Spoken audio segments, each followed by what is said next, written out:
حضرت امام مہدی کو مدد جو آئے گی وہ دو طرف سے آئے گی. آخری مدد جو آئے گی وہ تو حضرت عیسیٰ کی طرف سے ہوگی، جن کے بارے میں عیسائیوں کا یہ ماننا ہے کہ وہ سولی پر چڑھ گئے اور یہودیوں کا یہ ماننا ہے کہ ہم نے سولی پر چڑھایا. لیکن چونکہ ہمارے پاس قرآن و حدیث ہے تو ہمیں صحیحین میں سے بھی مل جاتا ہے کہ حضرت عیسیٰ کو اللہ تعالیٰ نے زندہ ہی آسمانوں پر اٹھا لیا اور وہ پھر آئیں گے. یہ ہمارا مسلمانوں کا عقیدہ ہے، کیونکہ قرآن و حدیث سے یہ ہمیں معلوم ہے کہ حضرت عیسیٰ نے واپس آنا ہے اور پھر حکومت قائم ہوگی، اور وہ جب آئیں گے تو اصل میں حضرت امام مہدی کی مدد کے لیے آئیں گے. لیکن پہلی مدد کہاں سے آئے گی؟ کون لوگ ہوں گے جو حضرت امام مہدی کی مدد کریں گے؟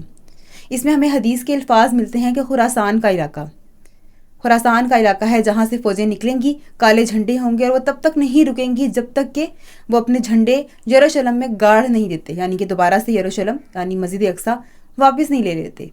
اچھا، اب خراسان کا علاقہ اگر ہم نبی پاک صلی اللہ علیہ وآلہ وسلم کے دور میں واپس جاتے ہیں تو ہم دیکھتے ہیں کہ اس وقت خراسان کا علاقہ کیا تھا. یہ بات یاد رکھی جائے کہ اس زمانے میں پاکستان کا وجود نہیں تھا، ہند تھا. اب پورے الفاظ کے بولے جاتے تھے سندھ و ہند. سندھ ایک پورا ملک تھا، راجپوتانہ اور تھر کا جو علاقہ ہے اس سے آگے سندھ کا پورا ملک تھا، اسے کہتے تھے جی سندھ اور ہند، جو ہند کا علاقہ ہے. اچھا، اب ہم آتے ہیں خراسان کے علاقے میں. خراسان کے علاقہ کس طرح سے ہے؟ 2/3 جو ہے افغانستان کے پاس ہے، کچھ حصہ ایران میں بھی ہے خراسان کے علاقے کا، اور جو تیسرا حصہ ہے وہ ڈاکٹر اسرار احمد کہتے تھے کہ مالاکنڈ کا حصہ جو ہے وہ خراسان کے علاقے میں ہی آتا ہے. تو یہ 3 ایریا مل کر خراسان کا ایک پورا علاقہ بنتا ہے، ایران کا، افغانستان کا اور پاکستان کا. میں نے آپ کو بتایا کہ مالاکنڈ کا حصہ بھی خراسان میں آتا ہے. اب یہاں سے بہت امید ہے، نبی پاک صلی اللہ علیہ وسلم کی ایک حدیث میں بھی ہے نا کہ مجھے مشرق سے خوشبو آتی ہے. علامہ اقبال نے بھی اس کا ذکر کیا کہ میرے عرب کو آئی ٹھنڈی ہوا جہاں سے، میرا وطن وہی ہے، میرا وطن وہی ہے. اچھا، اب یہاں پر ایک اور پوائنٹ بھی نکلتا ہے کہ اسرائیل جو وجود میں آیا وہ ایک ناجائز ریاست ہے، جس کے لیے قائد اعظم نے بھی فرمایا کہ ہم اس ناجائز ریاست کو قبول نہیں کریں گے، چاہے پوری دنیا قبول کر لے اسرائیل کو، پاکستان نہ کرے، کیونکہ یہ پاکستان اس کا توڑ ہے، یہ پاکستان ہی اسرائیل کا توڑ ہے. یہاں پہ چلتے ہیں، جب مسجد اقصی کو لے لیا گیا تھا، چھین لیا گیا تھا مسلمانوں سے، تو واپس کس نے لیا تھا؟ عربوں نے نہیں لیا تھا. عربوں میں دم خم تھا ہی نہیں، وہ عیاشی میں پڑ گئے. آج تک ان کی وہی حالات ہیں. اللہ تعالیٰ نے ان سے وہ خلافت لے لی، وہ حاصل کیا. صلاح الدین ایوبی جو کرد تھے انہوں نے حاصل کیا. اب جو دور ہے، اب وہ دوبارہ سے نکل گیا مسلمانوں کے ہاتھ سے. اب کون اس کو دوبارہ سے حاصل کرے گا؟ obvious سی بات ہے عرب. آپ عربوں کے حالات دیکھ لیں، آپ کو کہیں سے بھی لگتا ہے کہ یہ دوبارہ مسجد اقصی کو واپس لے سکتے ہیں، یا ان کا کہیں چھوٹا سا بھی ارادہ ہے. پاکستانیوں کی سوچ ایسی ہے، چاہے ان کے پاس علم ہے یا نہیں ہے، یا کم ہے یا بہت تھوڑا ہے، جذبہ ہے یا نہیں ہے، لیکن کہیں نہ کہیں مسجد اقصی کی محبت ان کے دلوں میں ہے. اور اگر آپ کسی نوجوان سے پوچھتے ہیں تو ان کو پتا ہوتا ہے کہ ہمارا قبلہ اول ہے، اور اگر آپ ان سے بڑی ڈیپ باتیں کرتے ہیں تو وہ آپ کو بتاتے ہیں کہ نہیں انشاءاللہ ہم ضرور حاصل کریں گے، چاہے ان کو پتا ہے کہ کچھ بھی نہیں ہو سکتا فی الحال. اچھا، اب یہ خراسان کا علاقہ جو آ گیا، یہ پاکستان کا بھی علاقہ ہے، یہ افغانستان کا بھی علاقہ ہے. آج سے اگر آپ 15-20 سال پہلے چلے جاتے ہیں تو دونوں ملکوں کے حالات بہت خراب ہیں.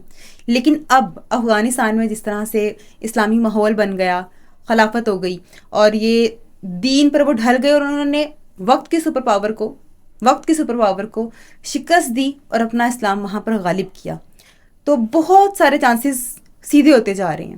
پہلے اگر 10 سال پہلے میں یہ ویڈیو بنا رہی ہوتی تو میں آپ کو یہی کہہ رہی ہوتی کہ حالات تو نہیں نظر آ رہے، لیکن ہوگا کہ افغانستان اور پاکستان سے انشاءاللہ فوجیں چلیں گی. لیکن اب چونکہ افغانستان کے حالات بدل چکے ہیں تو انشاءاللہ پاکستان کے حالات بھی بدلنے کے بہت چانسز ہیں، لیکن آج سے 10 سال پہلے یہ چانسز نہیں تھے. اسی طرح جب نبی پاک صلی اللہ علیہ وآلہ وسلم نے تبلیغ شروع کی ہے تو 10 سال تک مکہ میں کوئی آپ کو اس طرح سے نظر نہیں آتا کہ کوئی کہہ سکے کہ اسلامی ریاست قائم ہو جائے گی.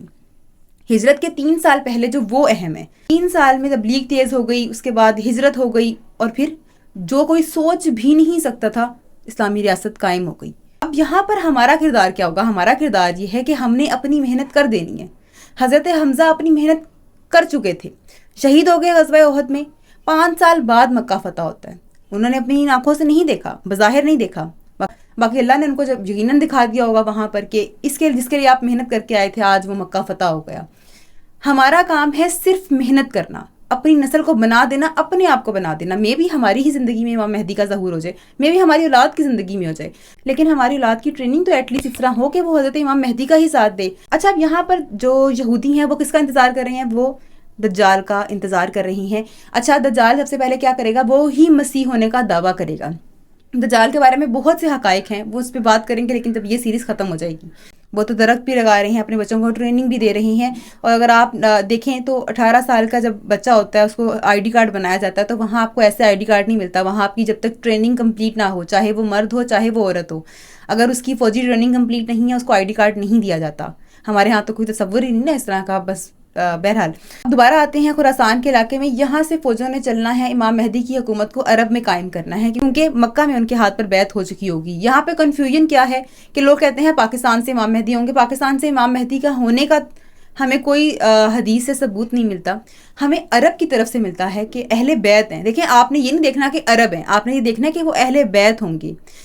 حدیث میں نے پچھلی والی ویڈیو میں آپ کو بتایا تھا کہ نبی پاک صلی اللہ علیہ وسلم کی حدیث کا جب ہم بات کر رہے تھے تو اس میں یہی بات لکھی ہوئی تھی کہ مدینہ کے لوگوں میں سے ایک شخص، تو مدینہ کے لوگوں میں سے وہ ایک ہوں گے اور وہ اہل بیت ہوں گے اور ان کی حکومت قائم ہوگی، لیکن پہلے کسی ایک علاقے پر. جس طرح اگر آپ سیرت نبوی صلی اللہ علیہ وسلم کا مطالعہ کرتے ہیں تو آپ کو یہ معلوم ہوتا ہے کہ سب سے پہلے ایک ملک میں نبی پاک صلی اللہ علیہ وسلم نے حکومت قائم کی. بیک وقت تو نہیں ساری دنیا پہ حکومت قائم ہوگی. تو جب نبی پاک صلی اللہ علیہ وسلم کے دست مبارک پر پہلے ایک علاقے میں، ایک ایریا میں حکومت قائم ہوتی ہے، ملک میں قائم ہوتی ہے، اسی طرح جب ہم ان کے امتی ہیں تو ان کے امتیوں سے بھی یہی ہوگا کہ پہلے ایک جگہ حکومت قائم ہوگی اور پھر آہستہ آہستہ پورے عالم اسلام میں وہ حکومت پھیل جائے گی.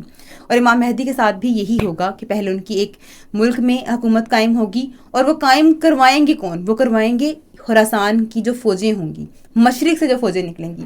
تو پاکستان کی طرف بہت سے اشارے نکلتے ہیں کہ وہ واحد اسلامی ملک ہے جو ایٹمی پاور ہے. باقی تو آپ دیکھیں کہ کوئی ایسا ملک جو ایٹمی پاور کا سوچتا بھی ہے تو اس ملک کے کیا حالات کر دیے جاتے ہیں، وہاں کے عوام کے ساتھ کیا ہوتا ہے. آپ وہ کہہ سکتے ہیں نا کہ چھوٹے بچوں کو جس طرح دانت نکلتے ہیں، تو وہ کوئی ایسا ملک نہیں ہے اسلامی جہاں ایٹمی ہتھیاروں کے دانت بھی نکل سکیں.